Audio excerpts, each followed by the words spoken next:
This KFAN podcast is sponsored by Builders and Remodelers, exclusive Twin Cities provider of Elements Windows. Get the highest quality windows at unmatchable value. Visit buildersandremodelers.com for more details. Hey, Roops, this football season, Bell Bank is giving one KFAN listener each week $1,000 to pay it forward to a charity of their choice. Just head over to KFAN.com, keyword contest to learn more and enter today. KFAN.com, keyword contest.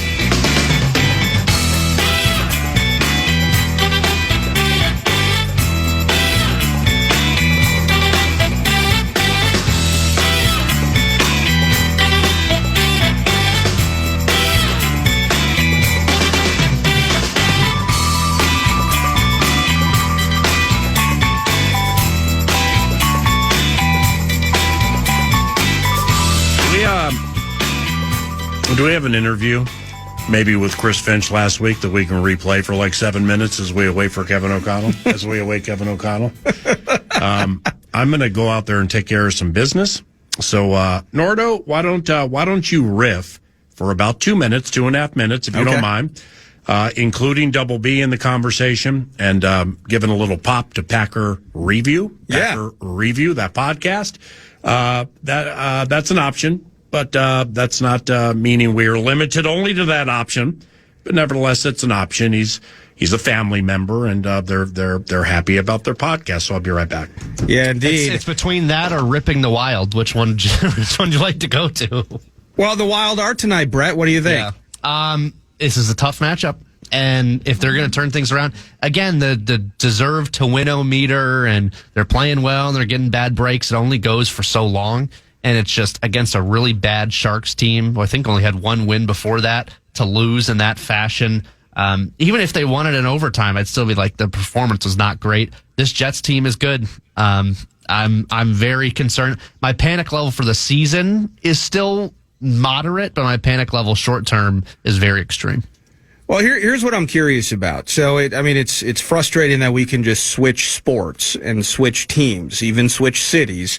And in some ways, we're kind of talking about the same thing, where my favorite squad, the Minnesota Vikings, Brett, I actually don't have an interest at this point in pumping Packer Review, Preview, or any of that. It's available on the free iHeartRadio app. Of course it is. Your quarterback was unbelievable the other night, and that's where we're going to leave it. But whether it's a roster situation, quarterback quandary that we're enduring at this stage, and happy to see JJ back, and maybe our expectations over the course of the season now have to change given what we've seen through 3 and 4. Similarly, from the hockey standpoint, right out of the gates, you're missing Sturm for a couple of months, Zuki for a couple of months, excuse me. Wow. And we have a situation now where we're trying to, we re-up Gus Bus. And Gus will give you a shutout maybe on opening day, but then he'll offer up 4 the next night. Volstead raising that kid on the fly. What's been in front of him? It's like you have a known commodity like a Brock Faber, but has he truly been the Brock Faber that you know? Maybe not. How about Zeev Buium and what his growth arc is supposed to be? Kirill Kaprizov and Boldy, just front running and all of that offense early. But then you see Kirill maybe with a turnover or two and some bad spots the other day. And you mentioned the awful Sharks team in town. And it's kind of interesting, Brett, where we have changed sports and we have changed cities, but in some ways it's certain people that you rely on for a lot not coming through, and the new kids still finding their way through things. It's post time. It's just it's interesting as we watch it. But yes, definitely needing 2 points tonight against those Winnipeg Jets. As now we've all been waiting. The riffing has been completed. Here we go. Head coach Kevin O'Connell, what up? And boom! X's and O's with Kevin O'Connell is in the air. Hi. Good morning, guys. How are you? Good. How are things? Doing all right. Getting after it. Excellent. Lions this weekend. And Kevin O'Connell, X's and O's. Picture time ready. Here we go. 3, 2. 1, 2, 3. Cheese. There we go. The Lions this weekend, noon, KFAN. Thursday at SoFi against the Chargers, that whole day. I had a highlight from that day, and I want to see if it was if you had a highlight from that day and night. See if it's in the same realm. sitting in the lobby of the team hotel when you and Chris Finch met each other for the first time, and to hear you guys talk about game plans and how you put things together and stuff like that, that was an honor, man. That was really, really cool. First time you met Finchy. Yeah, it was awesome. I've been a fan of his for a long time, and getting a chance to stay in the same hotel and connect for a cup of coffee there, and appreciate you helping to connect those two worlds, moving very quickly, but we found a little bit of time. And unbelievable guy, and very smart, and just I just love hearing other coaches, regardless of the sport, just leadership and how they prepare their teams, and how it's different from how we do things in the football world, where it's one game a week for 17 plus weeks, and they're playing a lot of games, and they're playing they're traveling a lot more. They're doing a lot of different things, and just, you can always learn something, especially from somebody as smart as Finchy. The X's and O's with Minnesota Vikings head coach Kevin O'Connell has topics today that include, but are not limited to, jumbo packages, Jalen Naylor, Christian Darrisaw, beef eaters, and quarterback Carson Wentz, who has hit the injured reserve scenario. He'll be out for the season. We have talkbacks each and every week with Kevin O'Connell, Nordo, and here's that talkback now. Hey, Coach O'Connell. This is Brandon from North Dakota. We're in obvious Carson Wentz territory here. I was at his first game, bought a custom jersey, all that. Obviously, the public doesn't know what each player goes through week to week in the NFL. Can you just speak to Carson's toughness those 5 games and sort of what that meant to the team and the locker room? Thank you. And Carson, I believe, for this year, maybe forever, will go down. And I guess I'm speaking for you right now, so if I'm wrong, I apologize. He will go down as one of the gave his very best when his very best was required. And he didn't win them all, and he didn't complete them all, but he gave his best. Yeah, he did. And Brandon, that's a great question. I'm really glad that you asked that question, because a lot of times in the week in and week out hustle and bustle of a season, you forget the commitment that these players make to being out there for their teammates. And Carson, when Carson got here, I was excited about getting to know the person and the player who I had known a lot about for a lot of his career. But getting him in here and watching the way he worked and watching the way he prepared, both when he was the guy, and obviously before that, even before he knew if he would get any snaps this year, based upon JJ and JJ's health. So as we went into Carson's opportunity to play, very smart, obviously big, strong guy.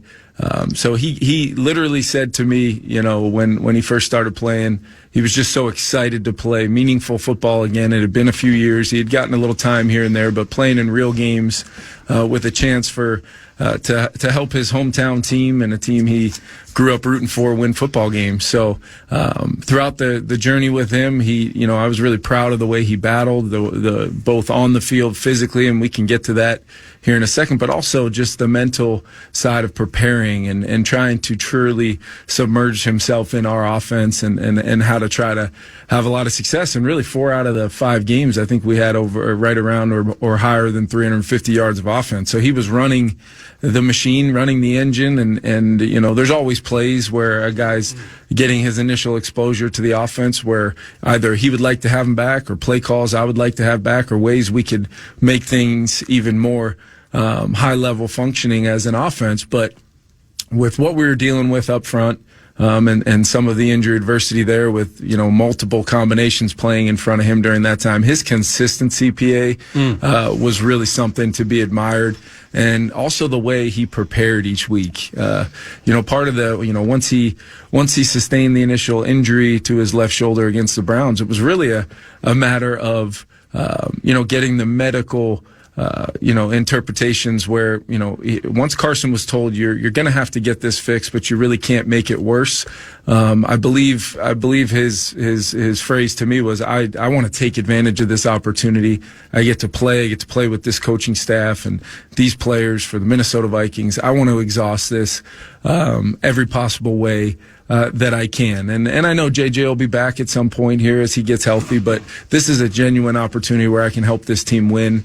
And the way he, consistently demonstrated such physical toughness to go along with mental toughness, knowing that ultimately I'm going to have to get this fixed. And a lot of guys play with torn labrums throughout the season. A lot of guys wear that harness, but not everybody's a quarterback. And although it was not his throwing shoulder, you're still going to take hits and have to kind of weather the storm. And the dialogue between Carson and myself was great every single week, as long as he was able to have full strength and knowing that the shoulder was stable. He felt like he wanted to continue to give it a go and play as long as he possibly could, knowing he was helping the team in some tough circumstances, but also the opportunity to play and feel that again, like Carson Wentz deserves to feel. So much credit, and I hope Vikings fans just understand, his commitment level to helping this team try to win some football games and what it was like on the minute-to-minute daily basis. And we've had a lot of tough guys play the quarterback position here, but Carson is definitely somebody that deserves to be wildly applauded for his commitment, his dialogue with myself and our medical team throughout that time. And ultimately, we had a conversation pretty early in the morning when we arrived back from LA and kind of, Carson for the first time was like, it's time. I need to get this thing fixed. And we were in full support as we were the whole time. But at the same time, there is a mentality to the quarterback position where when a guy is so committed and so all in and does not want to be taken off the field, you have to honor that. I don't know if it's the former quarterback in me or not, or Josh McCown as his quarterback coach, having been in the arena the way Josh was as a quarterback in the NFL for a long time. You want to give the Warrior a chance to kind of exhaust those opportunities, and once again, knowing that he couldn't make it worse and knowing inevitably he would have to get it fixed. And while JJ was working his way back, you wanted to make sure we gave him every opportunity to do that. I'm really proud of Carson, and we'll forever have a bond because of this time together. So I mean that has to be difficult. During the course of a game, you're managing a game, you're calling the plays. All right, so you're down multiple scores. Yep. But I've just learned over the years how all of you are wired, whether you're down, 8 or say 9, 17 or whatever, is really until it's over, you're not going to say it's over. So therefore, I think, is it fair to say that all sides where all sides feel the best decision was always being made with Carson Wentz and his health in mind? In other words, when I say, Carson, yes, I want to play. Yes, I want you to play. Obviously, medical staff and everything. It seems like, and the surgery too, the season-ending surgery. It seems like all sides feel the best decisions always were made. Yeah, and I think it's very, very important that the dialogue with myself and the player always takes place after the dialogue with the player and the medical staff, and then the medical staff making sure that 100% Carson is capable of continuing. The circumstances really had not changed from the time he sustained the injury kind of late in the first half against the Cleveland Browns. It was really just, the ability to just tolerate when certain types of hits or falls on that shoulder happened, the pain tolerance. And that's where Carson had made the determination that he wanted to, fight and really play as long as he possibly could. And there were some times there in the second half where, as a head coach, you're looking for confirmation from Carson and the medical staff that he's still good to go, and you get that. And ultimately, you want to do what's best for the player, and ultimately give him an opportunity to kind of, as long as medically you're in the clear, you want to make sure you give that player the runway, especially with the kind of toughness and determination that Carson had to kind of finish the job. And you're right, we don't ever, our game is one where you're always a player or two away from either getting back in the game even off of, Josh Mattel's interception and we score that touchdown, you're really thinking one stop and then you get one more. Mm-hmm. That's how we think. That's how we compete. That's how we've been able to come back and win a lot of one-score games by having that mentality as games go and as games kind of come towards the finish line. You find a way to win a football game, and if you're ever in this business and thinking that you are not playing like that, you're probably not you're not in the right business, and that goes for coaches and players, and that just speaks to who Carson is. And but there was never a point in time where medically we were going against the grain of what was in Carson's best interest, and ultimately what Carson ultimately wanted to kind of see through until he ultimately made the decision that he wanted to get it fixed, which have so much respect for not only the commitment to play as he showed and many of the things he did playing on the field for our team, but also that when Carson said it was time and he wanted to get that thing fixed, we wanted to make sure that we were in full support of that. And as a former player, then an assistant coach, then a Super Bowl winning coordinator, and now head coach of the Minnesota Vikings, you've seen so much over multiple decades. Here's what I mean, is you're going to come across players now or 20 years ago who may not be able to handle a little bit of pain as well as some people handle a lot. So it could even be tap out factor. I just ain't feeling it for whatever the ancillary reason. Other side of it, like Wentz, and here's why I bring it up, because when he tore up his ACL at the LA Coliseum playing for the Eagles, that year they're going to win the Super Bowl.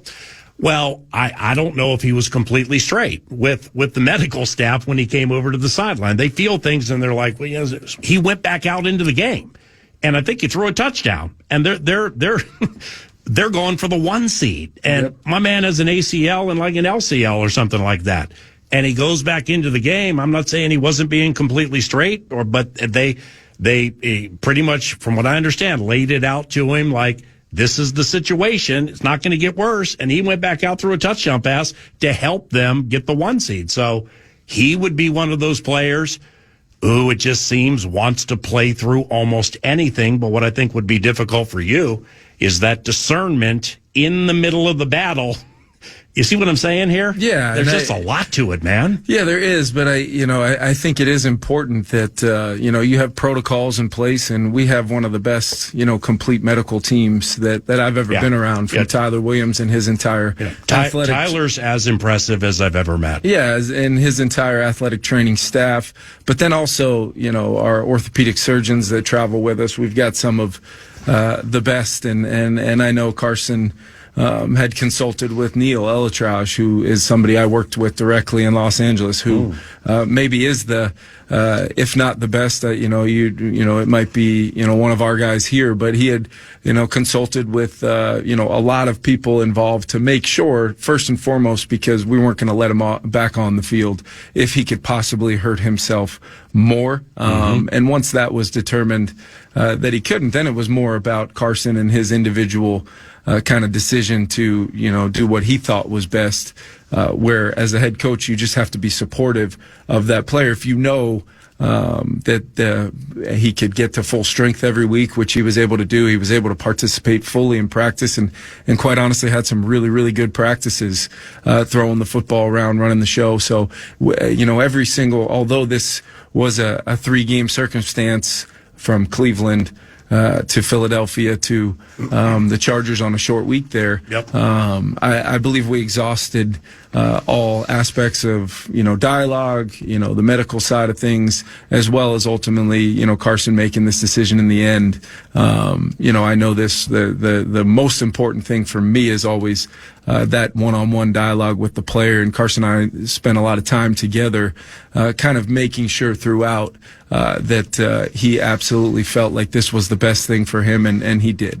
Kevin O'Connell, head coach of the Minnesota Vikings, X's and O's. So now we move on. You, as you've mentioned many times, you want to get a full week of practice out of J.J. McCarthy. Reports, and he practiced yesterday, come back Wednesday, get up to the Lions game, get a full week out of him. He starts. I don't know. I haven't seen any quarterbacks walking around the facility. You put the field house lights on. peeked in there for a second. I thought I saw John Skelton, so then I just ran the other way. Just kidding. But what do you do? Do you roll with the kids now? I mean, McCarthy, Brosmer. I mean, let's just roll with the kids. You love them both. Yeah, no, JJ's in a good spot. Had some really good work yesterday, and he should get a full week of preparation in here, and finally feels like he's truly ready to go be himself, in regards to his ability to function at the position, but also do the things that JJ McCarthy can bring to our offense from a mobility standpoint, and his ability to protect himself in many ways. Right. Comes from his ability to play with great timing and rhythm from the pocket, but he's also got the ability to create and do some things off the schedule of the play. And then Max, I've made no secret for an undrafted free agent, my feelings on Max. I've been excited about Max, and his continued progression as a rookie in the NFL continues to be, arrow up, and an exciting time for him and his growth and development. And he'll step into the number 2 role, and whether we end up adding another guy here, just making sure our quarterback room is complete and prepared for as much as possible. As we've learned, you've got to be ready for just about anything. Well, McCown just played a few years ago. I mean, think about that. Bill Russell used to be the player coach of the Boston Celtics. I mean, it's an option. Kevin O'Connell X's and O's. And it's good to know that Darrisaw and O'Neal are back to practicing, and they've practiced. Just everything's been so in and out with those situations like that. And the reason being is, I just know it's so tough to win games consistently when you don't have your offensive tackles. With all due respect to people filling in, especially when they're both very good. And I think the case in point, just right in front of us, took place Thursday night. Yep. The Chargers get Joe Alt back. I'm not going to say that he's Walter Jones or Orlando Pace reincarnate. Good player, though. Very good. Yep. And a lot of things changed with him, too, from a huddle, leadership, getting things squared away, physicality.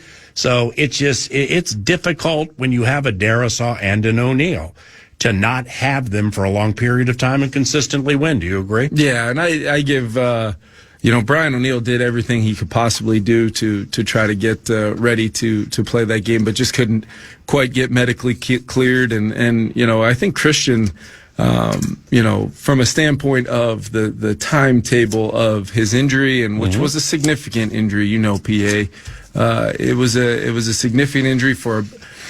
Christian's a big man and a very powerful man, but the way he's attacked his rehab throughout the entire process has been an inspiration to a lot of guys around here. He's been, kind of somebody that everybody's kind of looked at as, a tip of the cap to him throughout, and he's absolutely crushed the timeline that they had for him medically, and the doctors have really been impressed with what CD's been able to do and fully clear him to play. Now you're just in a mode where there is, obviously as he works himself back within kind of that timeline, it's going to be a process for him, and every snap we can have him out there is a positive.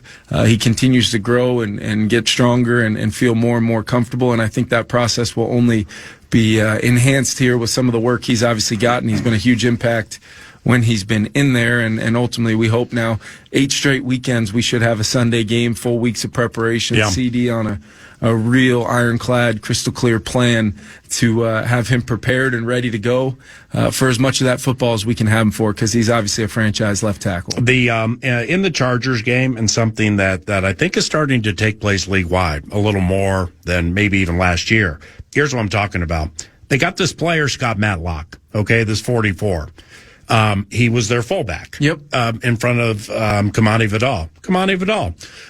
And he played 38 plays the 3 games up to your game, played 41 plays in your game. Okay. So here's what I'm getting at, is starting with the Steelers in Dublin. Yep. And Spencer Anderson and that monster tight end Darnell Washington. Through, I think Fred Johnson came in for a pass play that was a touchdown for the Eagles. And then the jumbo packages How do you get offenses out of these jumbo packages? Well, I think it's been one of those things where when you look at what we do defensively, and especially now that there's a little bit more inventory of plays and seeing over the course of Flo's time here that they can create a lot of problems. We're seeing a lot more. First, it was you just saw much more 12 personnel, two receivers, 2 tight ends, and a running back in the game, and now it's only being enhanced even more by being in those bigger groupings, but adding another offensive lineman in place of that second tight end, but essentially trying to mitigate as much problems and risk that our defense can present if you don't have enough to block at the point of attack, or you are trying to be physical in the run game. It may shrink your playbook elsewhere, but you are anytime you're playing against a Brian Flores defense, you already have to have somewhat of a shrunken down playbook because of all the exposure to risk that you do show up to the stadium knowing is out there, especially when our group's at full capacity and you have the ability to turn those guys loose with the full gamut of a menu. But yeah, it's clear people are trying to get bigger against us. They're trying to cover up more gaps. They're trying to make sure that they have all the edges accounted for and try to have as many positive plays without having negatives as possible, because that's really when our defense can be at their best, when they're forcing those negatives, getting you into 3rd and long situations. Really, the Eagle game kind of was an outlier as far as their ability to convert on some of those 3rd and 12, 3rd and 15s that were some back-breaking conversions when historically our defense has gotten off the field on those plays, and you got to credit them. But then we also have to take a look at it as a coaching staff and figure out how do we get people in more 2nd and long into 3rd and longs, and then ultimately how do we get off the field when those downs come up, because they're critical, huge plays in the game. With young quarterbacks or new quarterbacks to a team, which could even be you here in 2022. Cousins had been here, been in the league, but it's new.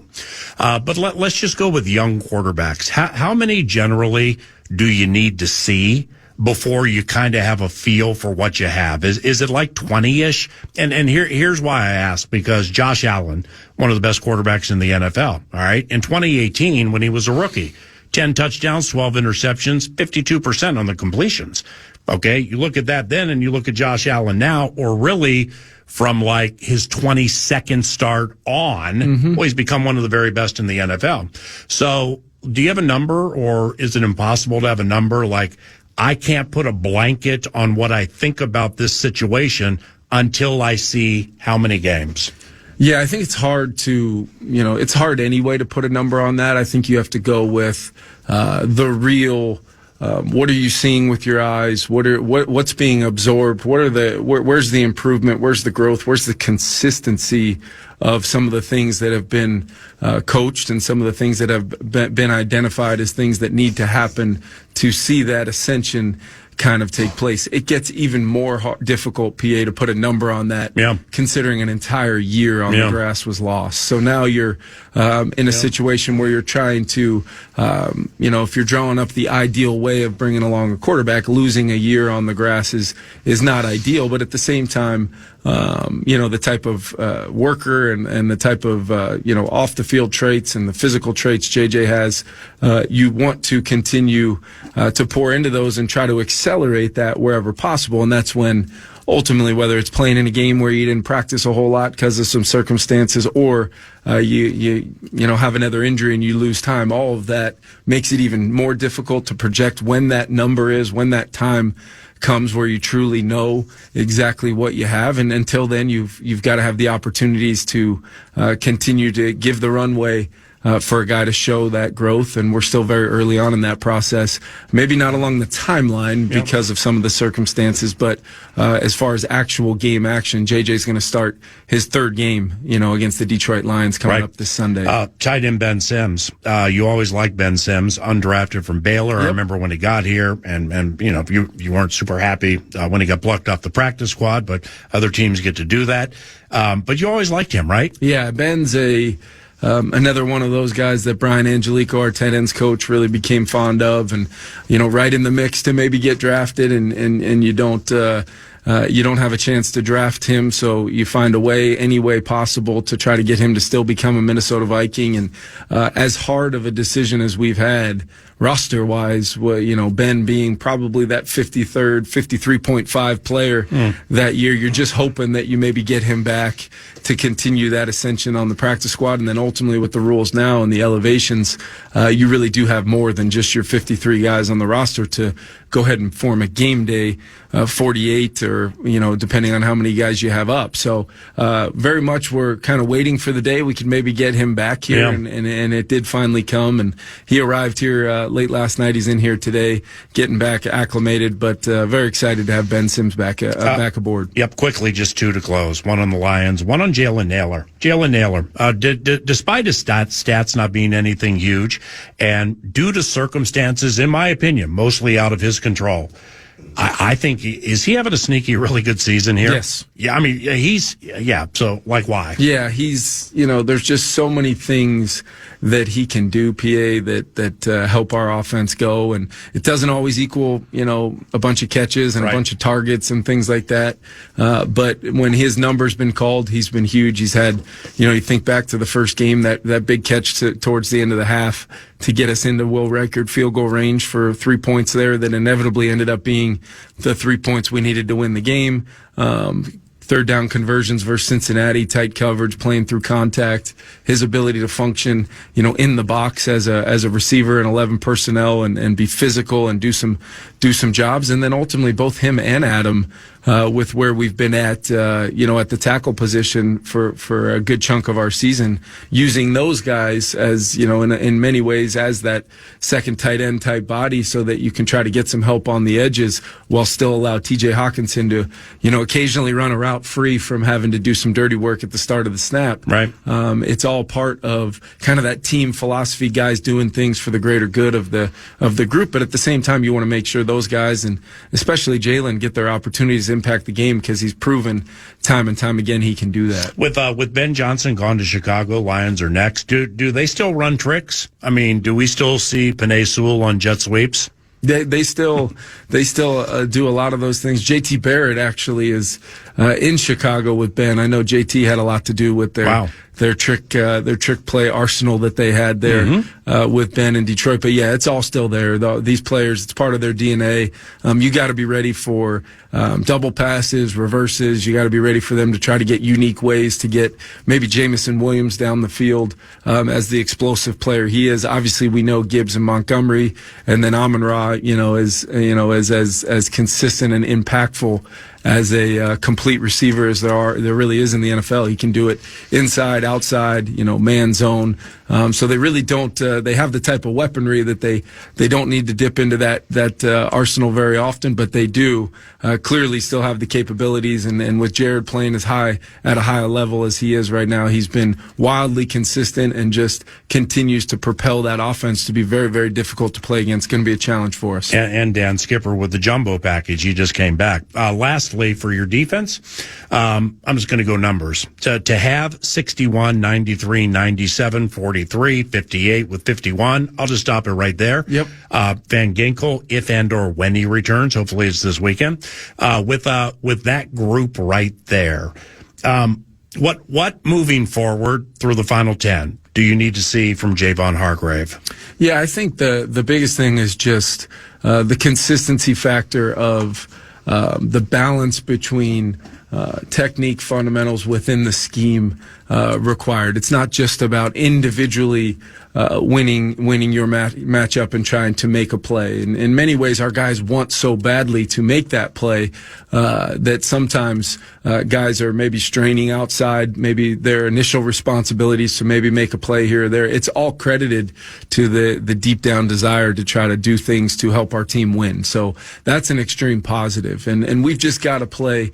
Our defense is at their best, in my opinion, and really in Flo's opinion, when we have 11 11 guys all, in unison, totally connected, playing as one group where the plays come to everybody within our defense. As PA we saw a year ago with the turnovers that were forced, the negative plays.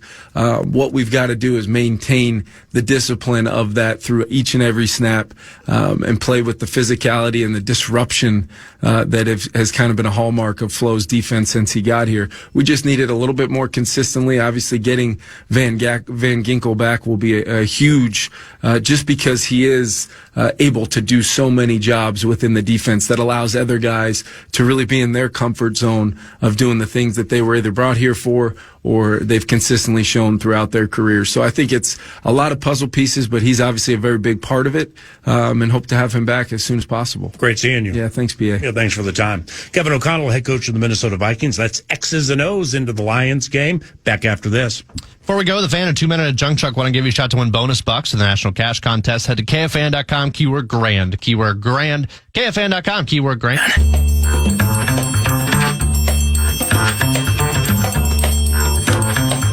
All right, give it to me. Listening to the interview, and I'm just thinking to myself, I wonder, from week 2 on, PA, every single week, here's what we got with Carson. Who's the NFL's version of the E-Bug, the emergency third QB? Yep. Who's going to play? What's up with JJ's ankle? Why are head coaches compared to Genghis Khan? Etc. And so I'm just curious, is he into this week? I mean, it's the kiddies. That creates a level of stress all on its own. I'm so glad you said that, because that's like with the page turning, what's on the next page, Wentz, amputation, just the whole thing with the conversation. Oh, by the way, the Lions are next. Yeah, by the way, yes, it's a place that has been a massive problem for this organization to win games in for, 2021, maybe the last time we won at, or 2020? Oh, against the Lions? At Ford Field. We Wow, KJ Osborne walked off on them in 22. That was at home, though. Yeah. Oh, geez. Last year? No, I should. No, your announcer should have this top of the head. Feels like 2022. We swept them. Jeez. But how big of an issue is 2021 was the Cam Dantzler, Amon-Ra St. Brown back left of the end zone. 10-1. His first National Football League touchdown. Yeah, so the last time the Vikings won there, it was indeed 2020, though. We've 2020's last time? We've lost 4 consecutive at Ford Field. So but that's what but so the kiddies in the mix, all of that. But I'm just trying to think, is he stressed about JJ take 2? Is he confident in JJ take 2? Or is there just an element, again, kiddies on the horizon? You just saw games. All of his facial expressions when the VEN camera comes on me, or both of us are in it, and again, 9 to noon is not we looked into his eyes, and he's putting Van Ginkel on 5 sacks in one game. But we see it weekly, man, because he's so open and honest with us. He wears his emotions and his feelings on his face. And you saw it a couple of times today. I thought after the 15 minutes of chatting about Carson Wentz, man, that's half the bit. Yeah. And we're not even supposed to have 30. We're supposed to have 22, but we always take 35 until we're told we can't. That's correct. We're KFAN raised. But nevertheless, when I segued and I'm like, well, what do you do now? I mean, do you just go with the kids? Just go with the kids, move forward with them? I thought that would get a smile. Yeah. Didn't get a smile. No, you hit him I'm like, so what's next? Yeah, Skelton in the field house. Yeah. Remember, player coaches. That used to be a thing. You got Josh McCown there. Yeah. God's cartoon character couldn't crack him. I just think, and we've joked about it kind of off air with some people as well, how, whether it's travel, it was the dual international bit, we were talking 7 games, it felt like a freaking season. And I'm just curious, the head coach's mentality into this game, division rival, place you haven't won in nearly half a decade, and it's just this goulash of confidence. Okay, let's get JJ back out there. And indeed, we're rolling with the kids. Do we want to have to just roll with the kids? That's probably part of the conversation. The combination of stress, maybe some relief, because after this week, Let's get a good one out of number 9, and we don't have to have any controversial related conversation and commentary and questions at the podium. Like I just need some consistency and some stability in my life. And that's all he needs. That's all of them want. It's just a bad goulash.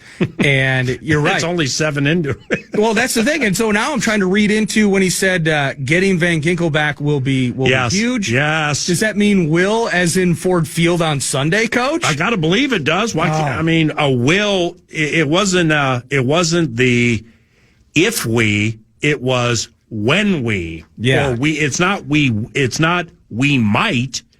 It was we will. Yeah, because think about this. The gank. So the questions he's dealing with the optics of Carson on the field, and digging into when exactly should certain other QBs have been put in the Max in particular. Obviously Thursday night he's dealt with that.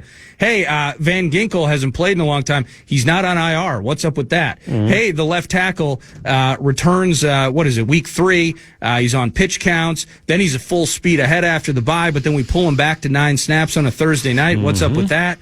I mean, the goulash of emotion for this coach is incredible right now.